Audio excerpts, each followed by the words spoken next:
Пожалуйста, если вы хотите говорить.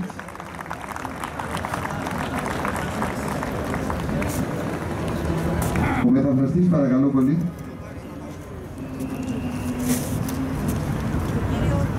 Ευχαριστώ πολύ στον Υπουργό Άμυνας για την προσκαλήσετε. Πολύ περήφανος, ευχαριστώ.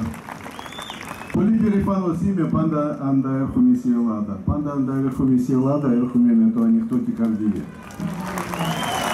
Και πολύ περήφανος είμαι Ευχαριστώ πολύ.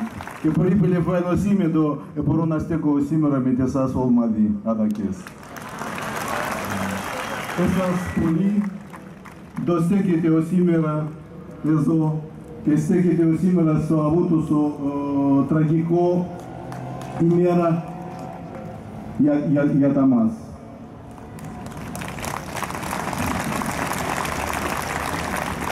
Και πρέπει να είμαι πάντα με το Θεό στην καρδία, με το ειρήνη και αγάπη και με το μυαλό στο κεφάλι. Και έναν λόγο κι άλλο, Ελλάδα και Ρωσία. Πρέπει πάντα να είναι μαζί. Γεια σας. Σας ευχαριστούμε πάρα πολύ. Επιτρέψτε μου να σας πω ότι με απόφαση των αρχηγών των Γενικών Επιτελείων